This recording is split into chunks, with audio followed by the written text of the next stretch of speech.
Hello everyone. तो thermodynamics पढ़ रहे थे। थर्मोडाइनमिक्स पढ़ रहे थे और लास्ट डिस्कशन स्टार्ट किया था। किस पे स्टार्ट किया था? थर्मोडाइनमिक वेरिएबल पे। वो वेरिएबल जो किसी भी सिस्टम का स्टेट बताए। ओके, क्या बताए? Let's write state of system. State मतलब किसी भी कोई भी सिस्टम किस स्टेट में है, क्या प्रेशर है, क्या टेम्परेचर है, ये सब। ओके, कंडीशंस क्या बताता है? स्टेट का मतलब क्या होता है? Condition of state. Condition of state at particular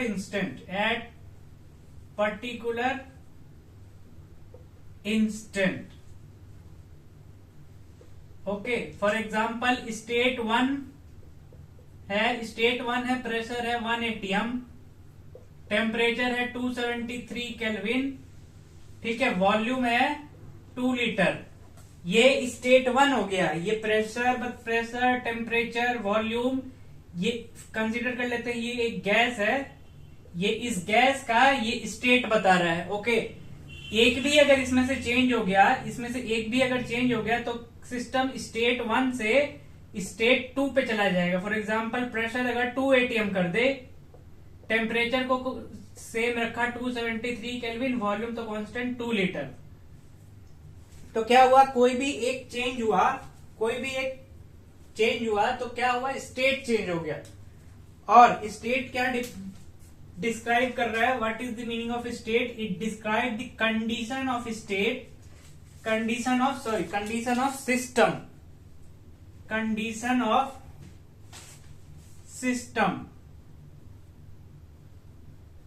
system का कंडीशन बताता है at particular instant. Okay, now वो property let's write property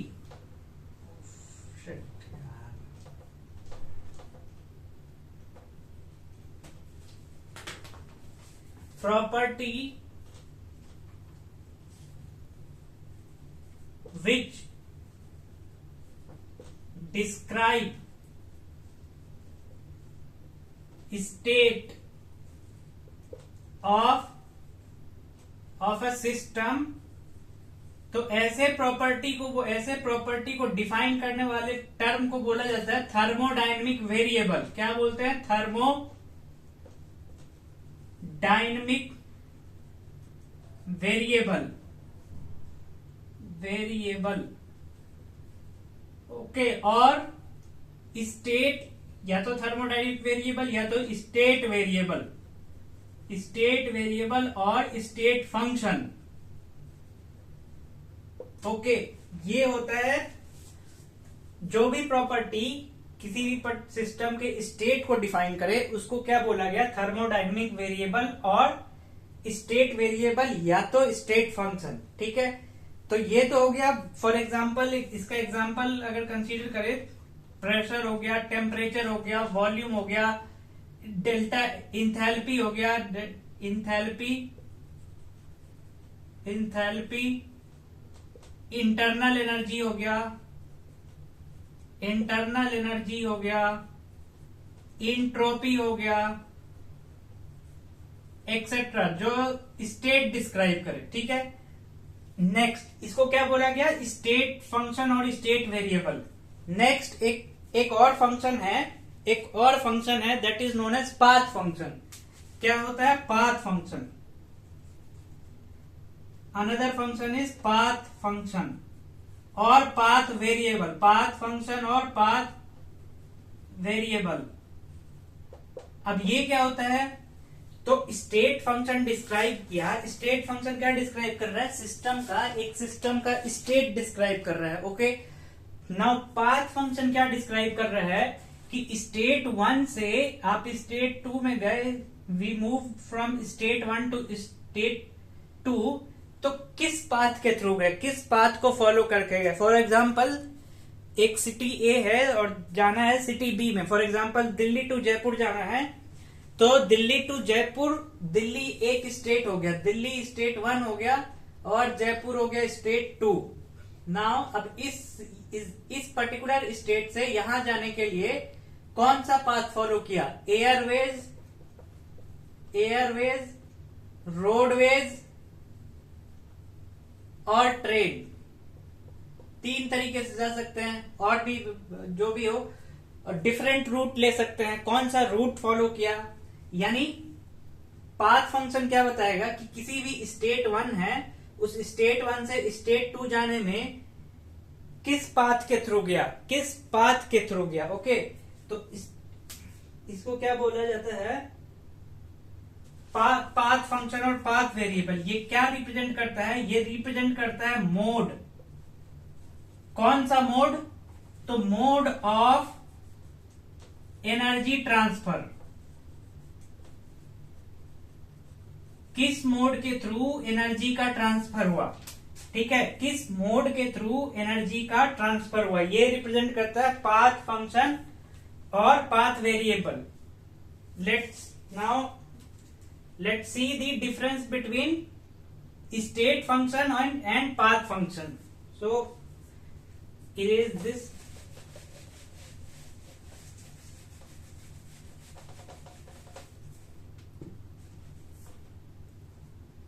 State function and यहां लिखते हैं path function। ठीक है, अब जो भी स्टेट फंक्शन होगा, स्टेट लाइन, पहला स्टेट फंक्शन जो भी होगा, ये प्रॉपर्टी होती है, property which depends only on initial and final state. किस पे डिपेंड कर रहा होगा, initial and final state of system पे, initial and final state of system पे। किस पाथ से वो स्टेट 1 से स्टेट 2 में किस पाथ से स्टेट 1 से स्टेट 2 में गया, इस पे डिपेंड नहीं कर रहा होगा। सिर्फ और सिर्फ initial and final state, for exam and not on path followed.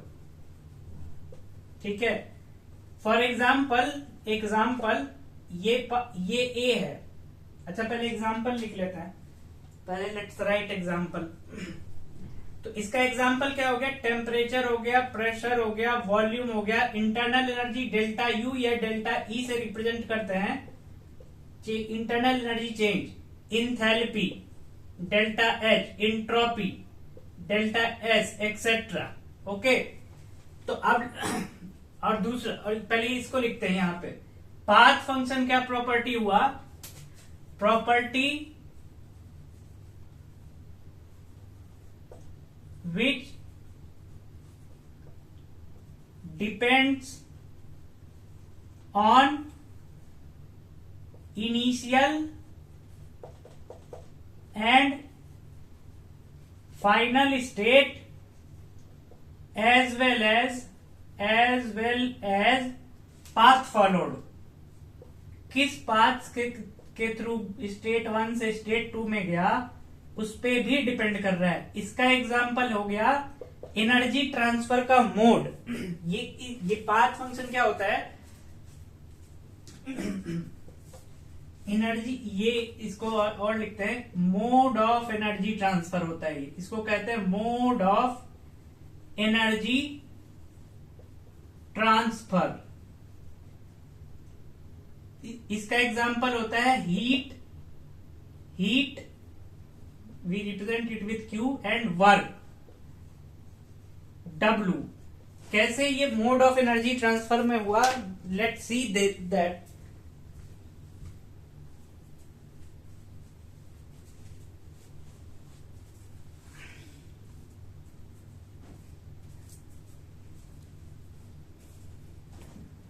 Let's consider a cylinder piston assembly. ये पिस्टन है, ये पिस्टन हो गया। ओके, अब इसके अंदर एक गैस है, ए गैस। ठीक है, अब सबसे पहले देखते हैं हीट कैसे एनर्जी ट्रांसफर का मोड हुआ। ये जो पिस्टन है ये मूवेबल पिस्टन है, मूवेबल। अब नीचे से इसको हीट कर रहे हैं, इस कंटेनर को हीट कर रहे हैं। हीट कैसे कर रहे हैं, तो गैस एलपीजी से हीट कर रहे हैं। एलपीजी लगा दिया और इस कंटेनर को हीट कर रहे हैं। तो हीट करेंगे तो जो गैस है, गैस मॉलिक्यूल का टेम्परेचर बढ़ेगा।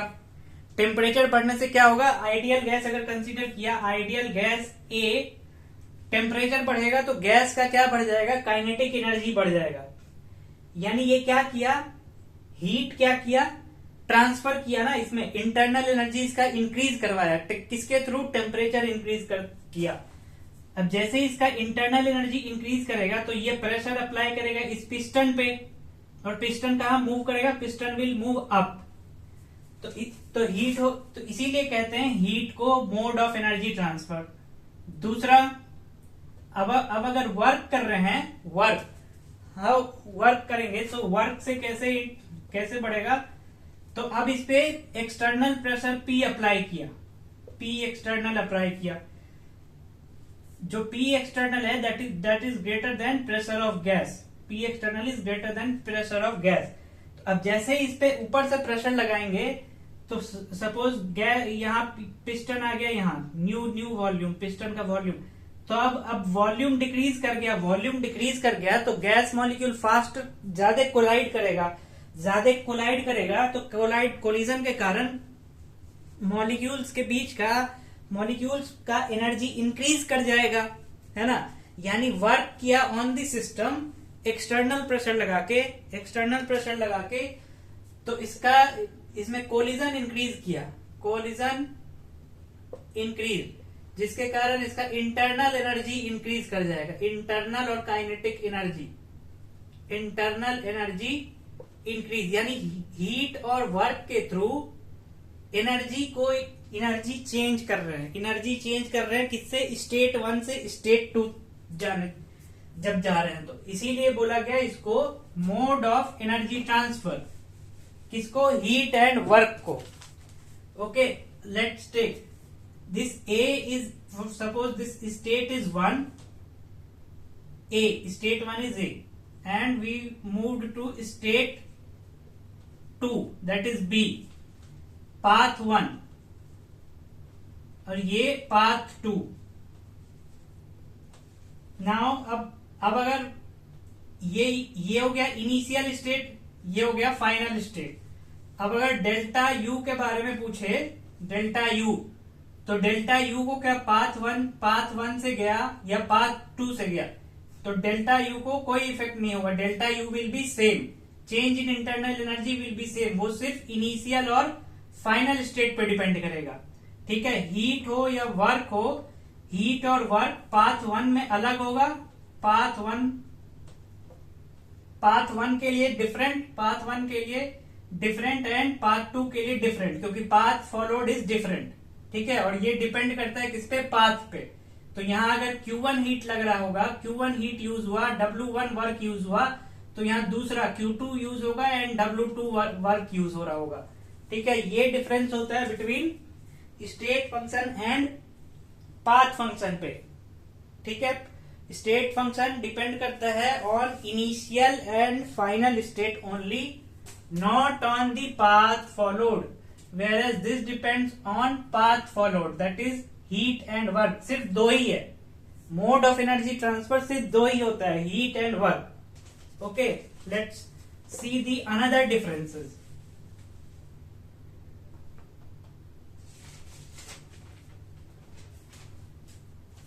नेक्स्ट डिफरेंस है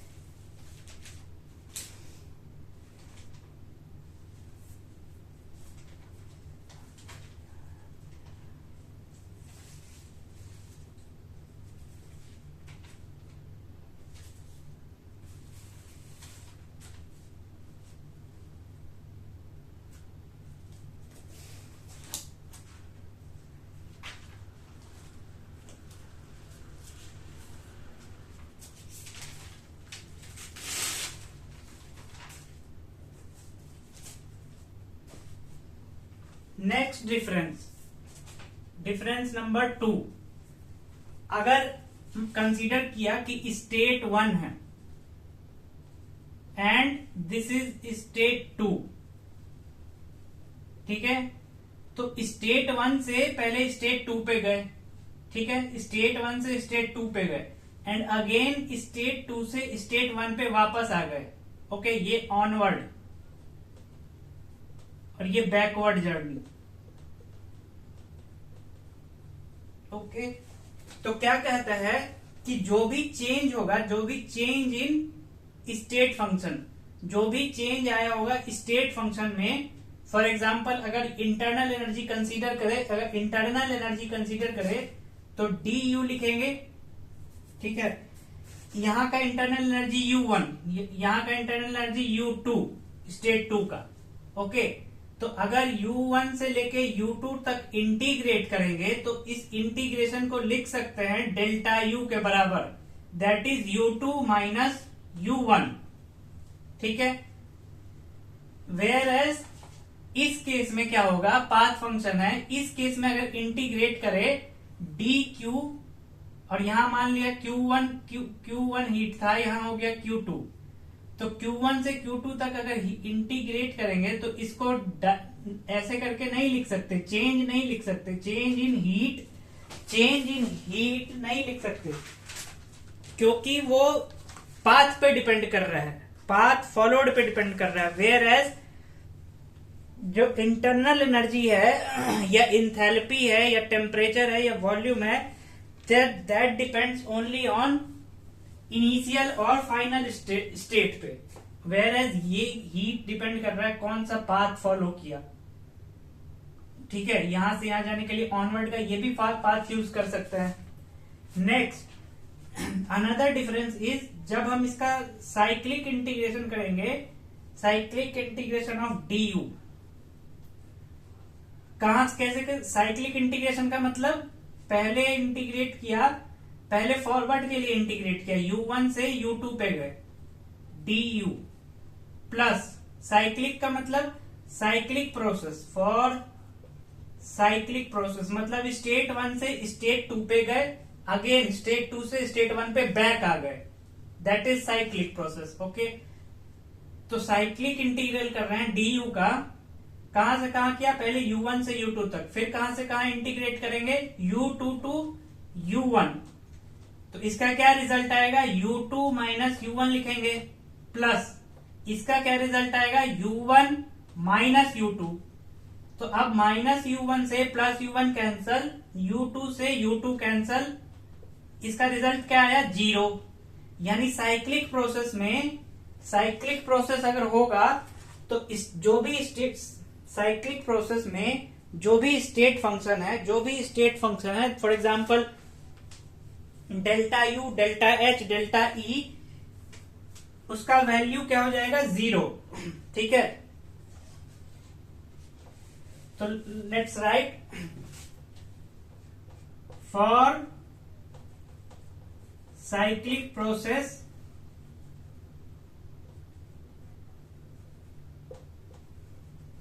the magnitude of state function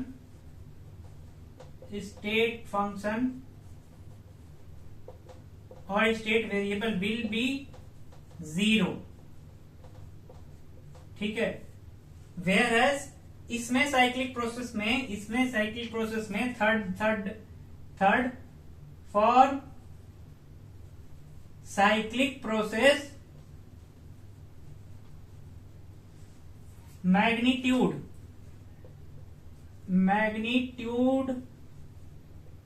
of path function is not equal to 0, ठीक है, it is not equal to 0।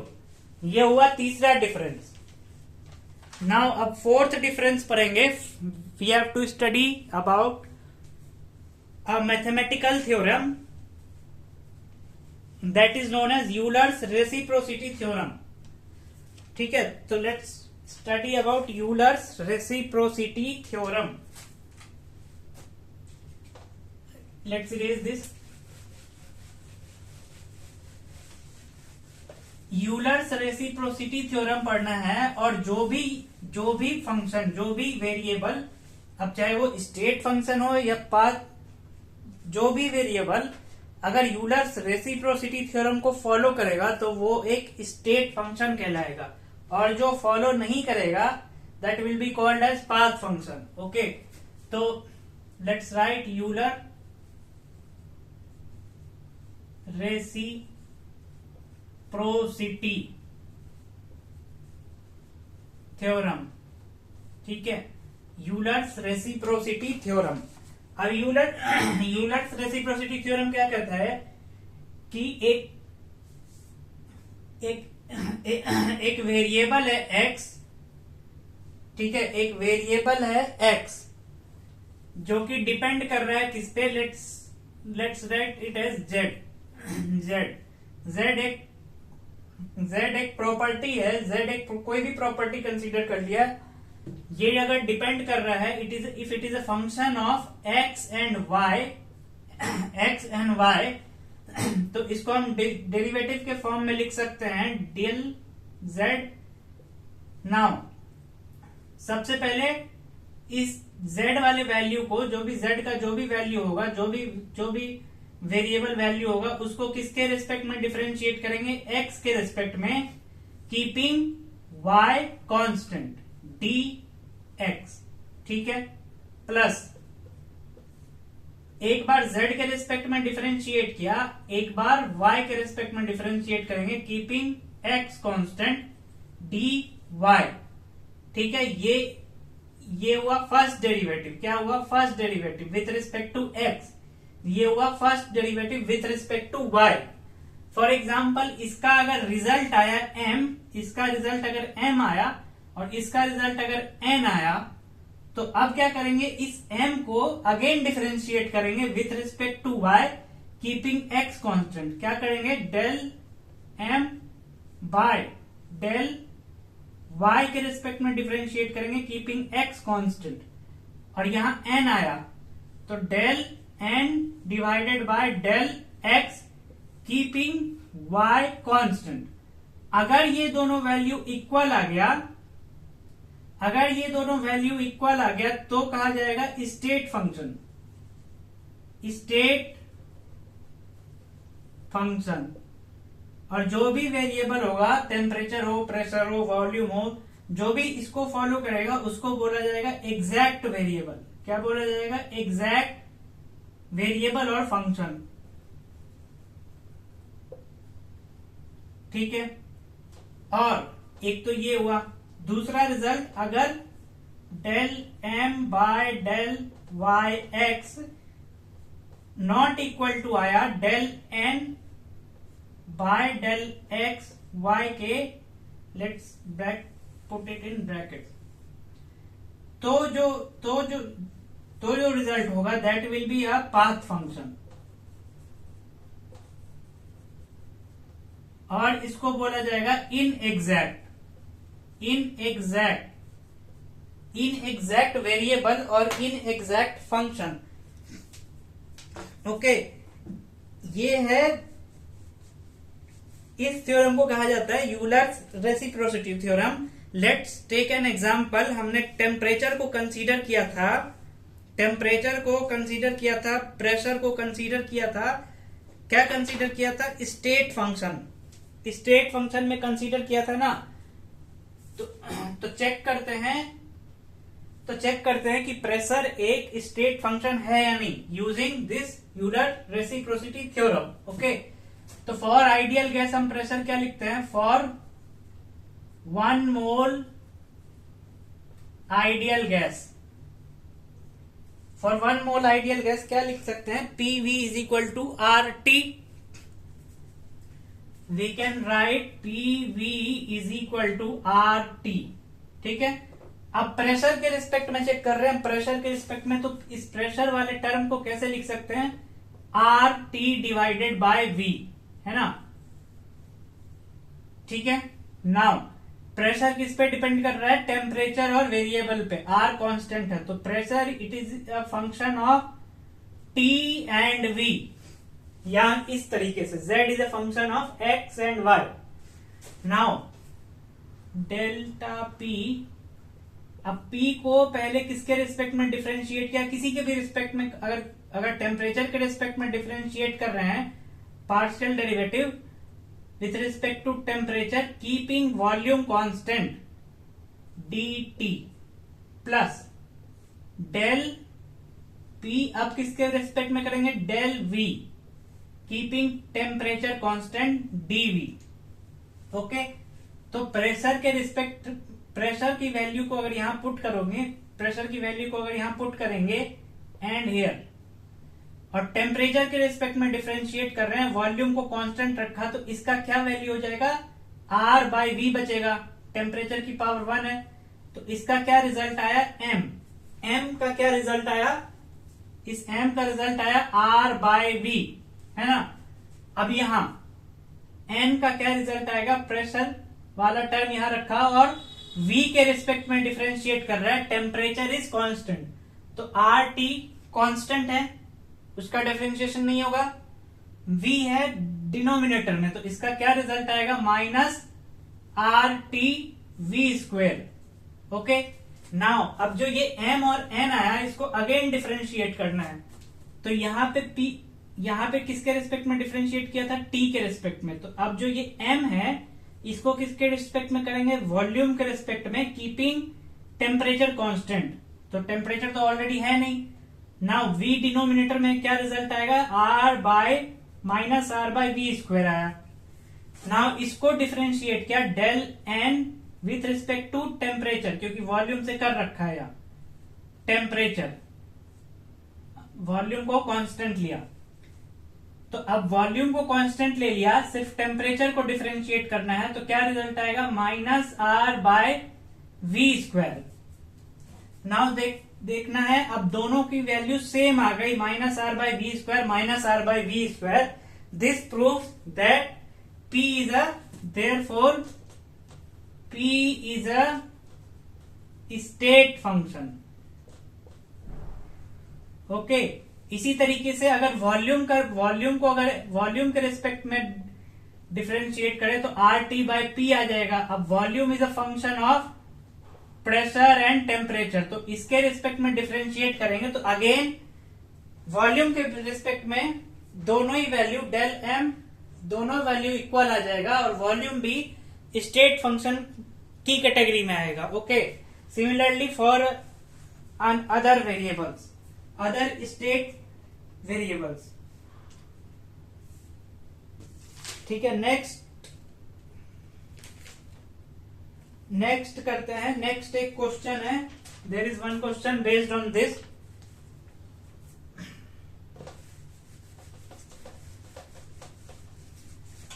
Question है, क्वेश्चन कि PV minus B is equal to RT. अब इसमें पूछा है Z यानी Z का मतलब क्या हुआ, Z is a compressibility factor. Z is compressibility factor. अब पूछा है Z is a state function और पाथ फंक्शन, तो यूलर्स रेसिप्रोसिटी थ्योरम के अकॉर्डिंग टेस्ट करेंगे तो पहले Z का वैल्यू निकालना पड़ेगा. तो we can write PV minus PB is equal to RT. अब इस RT को Z की वैल्यू क्या होती है, PV बाय RT. तो PV बाय RT फॉर्म में लाने के लिए इसको डिवाइड करेंगे, PV by RT minus PV by RT, और ये RT से डिवाइड होगा तो 1. नाउ ये वैल्यू हो गया Z इज इक्वल टू 1. इस टर्म को राइट हैंड साइड लेके जाएंगे तो P plus PV by RT, यानी Z किसका फंक्शन हो रहा है, Z किसका फंक्शन आया, Z is a function of, according to this Z is a function of pressure and temperature P and T.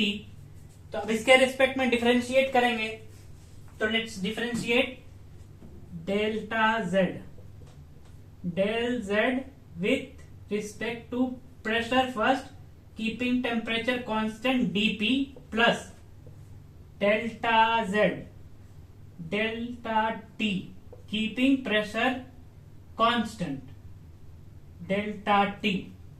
तो अब m का वैल्यू क्या आएगा, m और यहां पे n, z का वैल्यू, इस z का वैल्यू यहां रखेंगे, इस z का वैल्यू, इस z का वैल्यू यहां रखेंगे।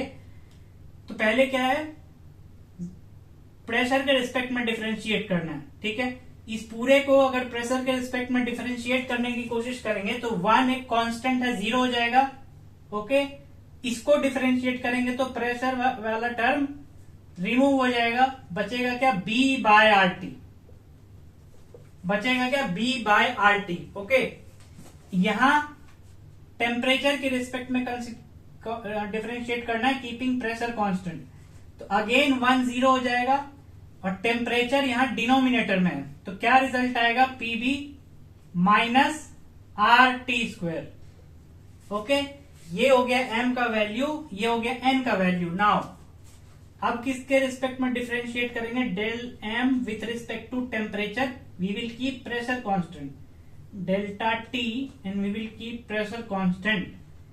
तो डिफरेंशिएट करेंगे तो टेम्परेचर डिनोमिनेटर में है, तो अगेन इसका रिजल्ट क्या आएगा, minus b by R T square. Okay, now n को डिफरेंशिएट करेंगे, delta n with respect to pressure, now keeping temperature constant, तो प्रेशर वाला टर्म ये रिमूव हो जाएगा, तो बचेगा minus b by R T square.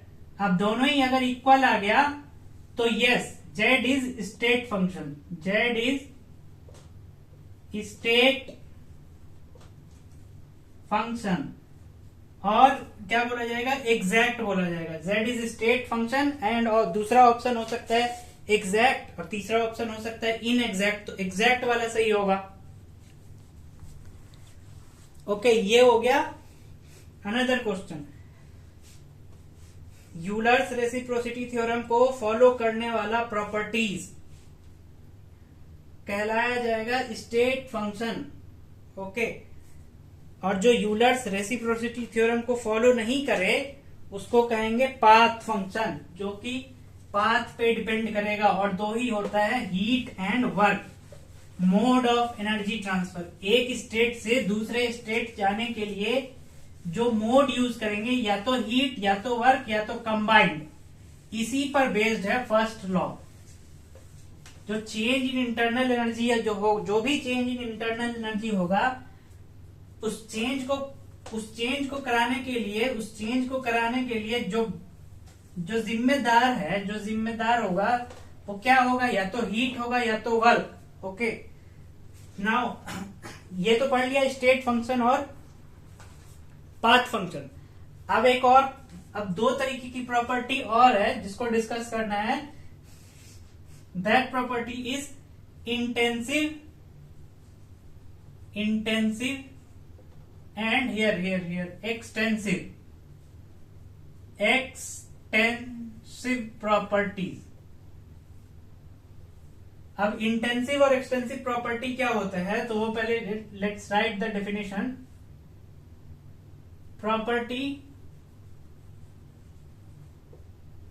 which is independent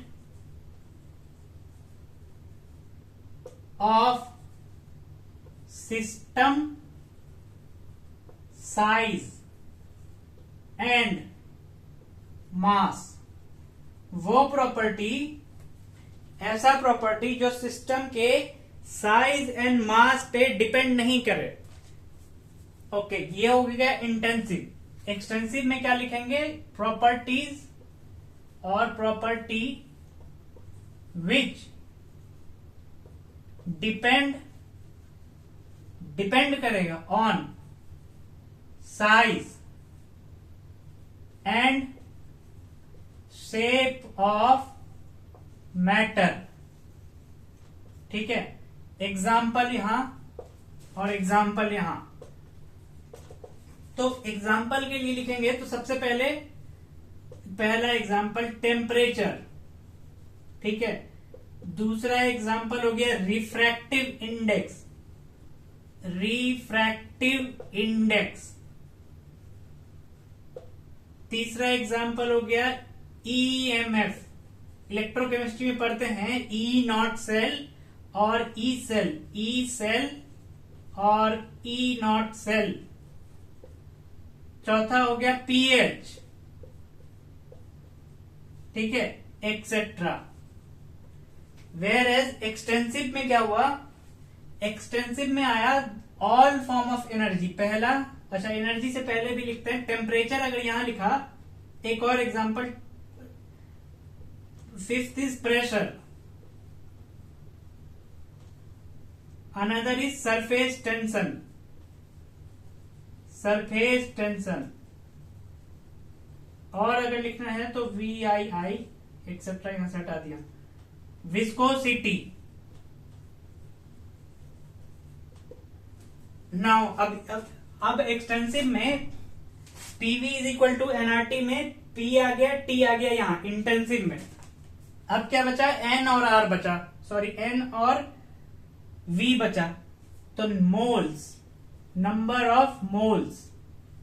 दूसरा वॉल्यूम बचा, volume.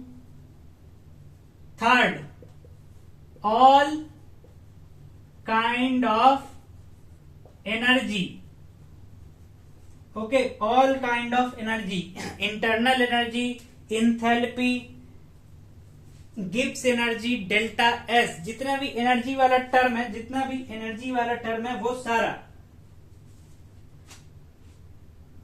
Now another difference number 2, और यहां पे भी डिफरेंस नंबर 2। दूसरा, इस प्रॉपर्टी को बोला जाता है additive in nature, additive in nature.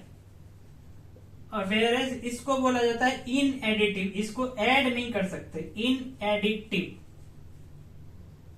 Now अब समझते हैं वो एडिटिव कैसे हुआ, इन एडिटिव इन नेचर, नेचर। अब कंसीडर करते हैं, this is glass 1, G1, G1 है ग्लास 1। कितने है, कितने ml का ग्लास है, 20 ml, 20 ml का ग्लास है। अनदर ग्लास ऑफ G2, इसका ml कर दिया 30 ml, 30 ml। नाउ इसमें भरा हुआ है हॉट वाटर, इसमें भी फिल्ड है हॉट वाटर, ठीक है। इस वाले वाटर का टेम्परेचर है, इस वाले वाटर का टेम्परेचर कंसीडर किया 70 डिग्री सेल्सियस, ठीक है। इस वाले वाटर का भी टेम्परेचर कंसीडर किया 70 डिग्री सेल्सियस। अब क्या किया, 20 ml 30 ml। अब क्या किया, एक ग्लास लिया, 60 ml का ग्लास लिया, 60 ml। नाउ अब क्या किया कि इसमें जो वाटर था इसको पोर किया इस 60 ml वाले कंटेनर में, तो 20 ml ऑक्यूपाई करेगा। अगेन इस 30 ml वाले को इसमें फिल किया तो अनदर 30 ml ऑक्यूपाई करेगा। तो कहने का मतलब यहां तक 50 ml हो जाएगा। 50 ml of this 60 ml will be occupied by this waters, ठीक है। तो क्या हुआ, 50 कैसे आया, 30 प्लस 20 ml किया, यानी वॉल्यूम को ऐड किया, additive in nature volume, okay. Now अब इस वाटर का टेम्परेचर था 70, इस वाटर का भी टेम्परेचर था 70, तो क्या 70 plus 70 140 degree Celsius. Water automatically खौलने तो नहीं लग जाएगा, बॉयल तो नहीं होने लग जाएगा। 70 मिलाया 140 सडनली, ऐसा तो होता नहीं है, नहीं। तो इसीलिए बोला गया ये चीज नहीं होगा, एडिटिव नहीं आएगा ये। सो इसीलिए टेम्परेचर को किस में रखा गया, इंटेंसिव में, इन एडिटिव इन नेचर, इसको ऐड नहीं कर सकते। अनदर एग्जांपल मोल्स, एक टैंक है ये, दूसरा टैंक है ये, यहां पे लगा दिया पिस्टन, यहां पे गैस 1 है N1 मोल्स है, यहाँ पे गैस 2 है N2 मोल्स है। जैसे ही पिस्टन को रिमूव किया, पिस्टन रिमूव्ड, तो हम पढ़ते हैं ना, हम लिखते हैं, क्या लिखते हैं, N total is equal to N1 plus N2। क्या कर रहे हैं, ऐड कर रहे हैं, सो इसीलिए additive in nature, moles. Another example, all kind of energy लिखा। ये एक 50 kg का ब्लॉक है, इसको स्टेट 1 से बस इतने दूर लेके जाना है, स्टेट 2 तक, यहां तक लेके जाना 50 kg के ब्लॉक को स्टेट 2 पे। तो स्टेट 1 से स्टेट 2 पे ले जाना है। अब एक ही आदमी एनर्जी अपना लगा रहा है, पुश कर रहा है, इसको पुश कर रहा है, सिर्फ एक ही आदमी पुश कर रहा है, तो ये मूव कर रहा है 1 मीटर पर सेकेंड, सॉरी ज्यादा ही हो गया, 1 किलोमीटर पर सेकेंड की स्पीड से मूव कर रहा है। ठीक है, अब दो आदमी अगर लग जाएगा, यहां 2 आदमी लग गया, तीसरा आदमी भी लग गया, तो इस ब्लॉक का स्पीड क्या हो गया, और जल्दी पुश होगा, और जल्दी स्टेट 1 से स्टेट 2 जाएगा। फॉर एग्जांपल 3 आदमी लग गया तो 3 किलोमीटर पर सेकेंड, यानी 3 आदमी का एनर्जी क्या हो रहा है, इस ब्लॉक पे अप्लाई हो रहा है, इस ब्लॉक पे 3 आदमी का एनर्जी ऐड हो रहा है। Additive in nature, all kind of energy. Okay, now viscosity, उधर लिखा विस्कोसिटी। विस्कोसिटी, अगर शहद का एक कंटेनर है, शहद का एक कंटेनर है, शहद का एक ड्रॉप यहां गिराया, शहद का दूसरा ड्रॉप यहां गिराया, दोनों शहद ही है, दोनों ही उतना विस्कस होगा जितना ये है, उतना ही ये भी विस्कस होगा। ओके, रिफ्रैक्टिव इंडेक्स, एक अगेन जो ग्लास वाले चैप्टर में पढ़ते हैं, लेंसेज वाले चैप्टर में, अगर ये ग्लास है तो जितना इस ग्लास का रिफ्रैक्टिव इंडेक्स यहां पे होगा, उतना ही रिफ्रैक्टिव इंडेक्स इस वाले पार्ट का होगा। ठीक है, तो कहने का मतलब साइज और मास पे डिपेंड नहीं किया, है ना, साइज एंड मास पे डिपेंड नहीं किया viscosity. Okay, whereas volume वगैरह साइज एंड शेप पे डिपेंड करता है, property which depend on size and shape, additive in nature and intensive वाला नॉन एडिटिव इन नेचर। तो ये तो हो गया डिफरेंस, ये हो गया डिफरेंस। अब 2 पॉइंट्स है, 2 पॉइंट है इंटेंसिव एंड एक्सटेंसिव के बारे में, वो डिस्कस करते हैं। Let's see these examples.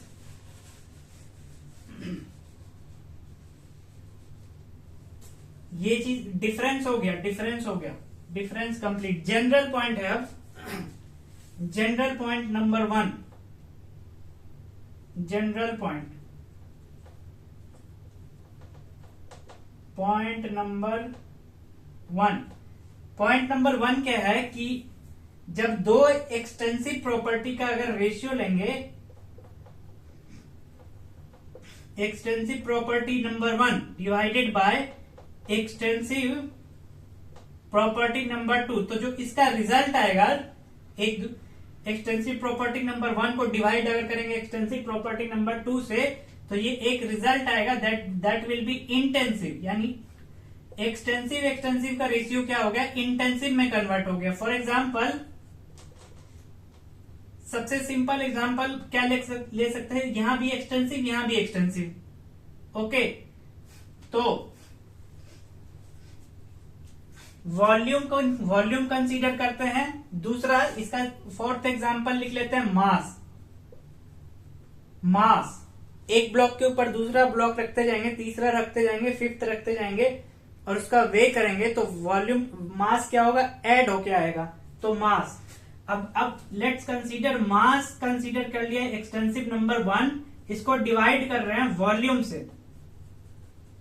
तो क्या रिजल्ट आ रहा है, डेंसिटी। और डेंसिटी कैसा डेंसिटी भी यहां पे एग्जांपल नंबर 8, डेंसिटी जितना एक ग्लास वाटर का डेंसिटी होगा, उतना ही एक बकेट वाटर का डेंसिटी होगा। तो density is an intensive property, mass divided by volume both are extensive. इसको डिवाइड कर रहे हैं तो क्या आ रहा है, intensive property, that is density. ये हो गया जनरल पॉइंट नंबर 1। जब भी 2 एक्सटेंसिव को डिवाइड करेंगे तो रिजल्ट आएगा intensive. General point number 2 now. अब पॉइंट नंबर 2 पढ़ते हैं। पॉइंट नंबर 2 क्या कहता है कि किसी भी एक्सटेंसिव प्रॉपर्टी को इंटेंसिव प्रॉपर्टी में हम कन्वर्ट कर सकते हैं। क्या कहता है? We can convert extensive property EP, let's write EP and IP. We can convert EP into IP. How? Extensive property है, इसको कन्वर्ट कर सकते हैं IP में। कंडीशन अप्लाई करना पड़ेगा कि ये जो एक्सटेंसिव प्रॉपर्टी है इसको अगर यूनिट अमाउंट के लिए डिफाइन करें। We can convert extensive property into IP when it is, यहां पे लिखते हैं when extensive property is defined for unit amount. Unit amount करके क्या कर रहा है? ये यूनिट अमाउंट लिखने का क्या मतलब हुआ? Unit amount already size decide कर दिया।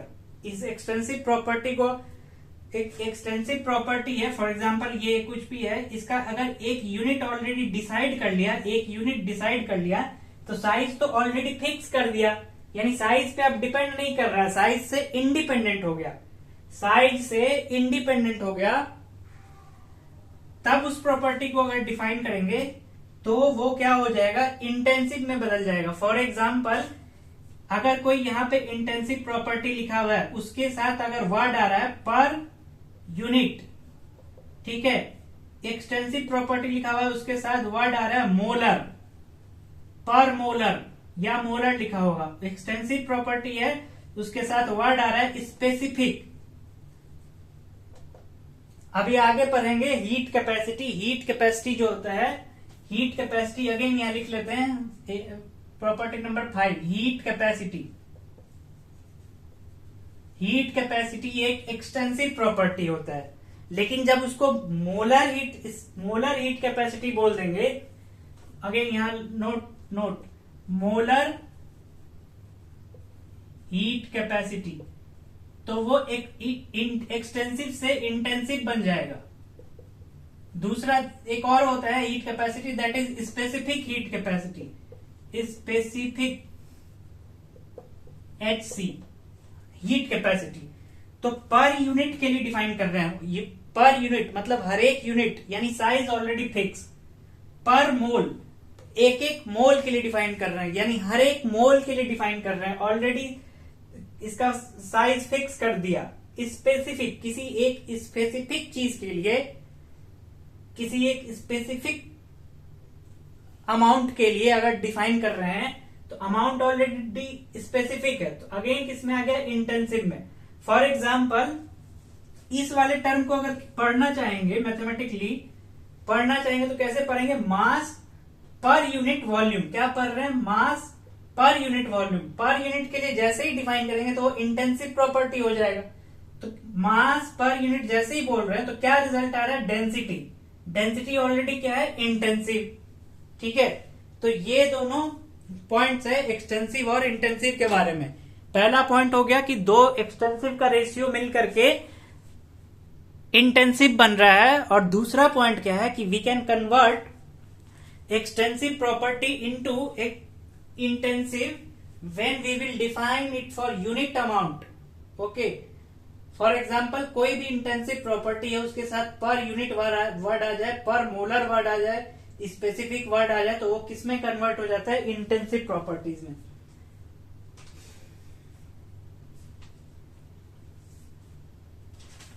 जितने भी एनर्जीज है, जितना भी यहाँ पे एनर्जी लिखा, जितना भी यहाँ पे क्या लिखा, ऑल काइंड ऑफ एनर्जी, ये सिर्फ एनर्जी को रिप्रेजेंट कर रहा होगा। गिब्स एनर्जी बोलते हैं, तो एनर्जी का क्या यूनिट होता है? जूल होता है, जूल। तो गिब्स एनर्जी का क्या वैल्यू? गिब्स एनर्जी जी का जो यूनिट होता है दैट इज जूल पर केल्विन लिखते हैं। मोलर गिब्स एनर्जी जैसे बोल देंगे, मोलर गिब्स एनर्जी, तो मोलर गिब्स एनर्जी का यूनिट अब चेंज हो जाता है, दैट इज जूल पर केल्विन। अब वर्ड क्या बोलेंगे? पर मोल, जूल पर मोल यानी मोलर गिब्स, ये वाला जी हो गया इंटेंसिव, और ये जब यूनिट रहेगा तो ये हो गया एक्सटेंसिव। उसी तरीके से molar entropy, molar enthalpy, molar word के साथ इंट्रोपी, इंथैल्पी, गिब्स एनर्जी सारा आ जाएगा इंटेंसिव में। विदाउट मोलर अगर एनर्जी गिवन है तो वो सब आएगा एक्सटेंसिव में। ठीक है, ये डिफरेंस होता है। Now next we will study about different processes, और उस प्रोसेस को पढ़ेंगे नेक्स्ट क्लास में। क्या प्रोसेस है?